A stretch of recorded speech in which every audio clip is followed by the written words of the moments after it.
Assalamualaikum warahmatullahi wabarakatuh. Alhamdulillahirrahmanirrahim. Allahumma sholli ala sayyidina Muhammad wa ala sayyidina Muhammad. Saya doakan semua kita yang menyaksikan video ini dimanapun Anda berada dalam keadaan sehat walafiat, sehat, kuat, dan luar biasa. Nah, setiap kita pasti menginginkan namanya kebahagiaan. Bahagia itu mudah, bahagia itu simpel. Nah, apa yang membuat bahagia itu rumit ketika bahagia itu sudah tak banding-bandingkan dengan hal yang belum ada pada diri kita? Nah, bagaimana sih membuat kita bahagia?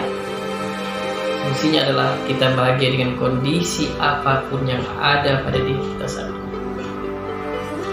Bahagia dengan kondisi kita mungkin menjadi pekerja. Bahagia mungkin dengan kondisi kita sebagai pengusaha. Bahagia mungkin dengan kondisi kita sebagai pekerja luar biasa dan lain sebagainya. Bahkan ketika naik kendaraan kita pun bahagia, apapun kendaraan kita. Nah, kita lihat mungkin kita saat ini mungkin ada yang mungkin lebih bahagianya naik sepeda. Ada orang bahagia itu naik mobil, ada orang bahagia itu naik kereta ataupun sepeda angin, dan macam-macam kebahagiaan yang ada pada diri kita sendiri. Dan inilah yang sesungguhnya yang disebut dengan bahagia. Namun ada kebahagiaan yang membuat kita tidak bahagia. Ada suatu hal yang membuat kita tidak bahagia. Apa itu? Ketika kita telah membandingkan hal yang tidak ada pada diri kita dengan ada pada orang lain.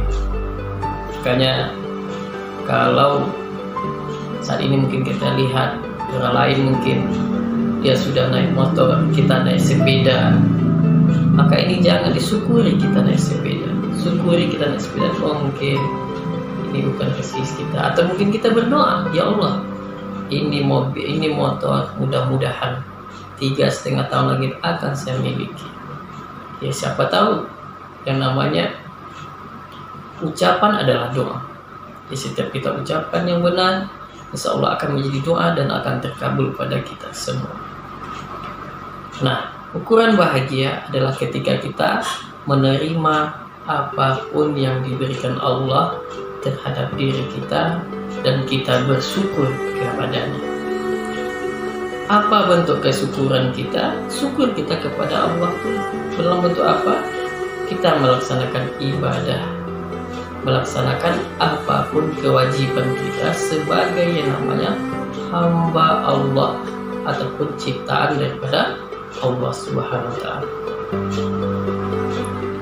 Makanya di dalam surat Ibrahim ayat 7 di situ potongan ayat berbunyi bahwa la in syakartum la azidannakum wa la in kafartum inna azabi lasyadid. Artinya, jikalau hambaku bersyukur atas nikmatku, maka akan aku tambah, kata Allah. Dan ketika hambaku kufur nikmatku, kata Allah, maka sungguhnya azabku sangatlah pedih. Nah, sobat semua, dimanapun Anda berada, mulai hari ini, mulai detik ini, marilah kita berbahagia, bersyukur dengan kondisi apapun yang kita miliki. Karena semuanya ini, baik itu harta, baik itu tahta, bahkan wanita, semuanya akan hilang. Tak ada yang abadi. Yang abadi adalah amal. Amal kita lah yang abadi, dan inilah akan menjadi mengalir ketika kita nanti tiada lagi di dunia ini. Nah, kebahagiaan tidak hanya di dunia, tetapi juga kebahagiaan di akhirat. Kebahagiaan di akhirat ini juga akibat dari buah hasil yang kita petik selama di dunia. Kalau di dunia kita rajin beramal soleh tadi, beribadah kepada Allah, mensyukuri nikmat Allah, semua hal-hal yang kebaikan kita lakukan, kita tidak ada bentuk gunjingan kepada orang lain, tidak ada namanya SMS senang melihat orang susah ataupun susah melihat orang senang. Yang ada pada diri kita itu adalah kebaikan-kebaikan. Tidak ada rasa kebencian kepada orang lain, apalagi orang lain itu benar.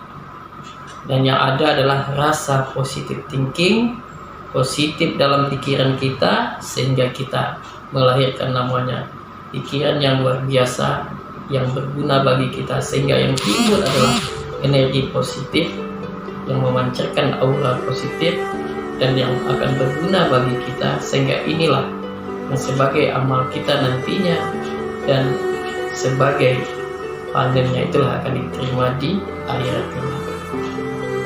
Mudah-mudahan kita semua selalu berbahagia dimanapun kita berada, dan baik itu di dunia maupun di akhirat.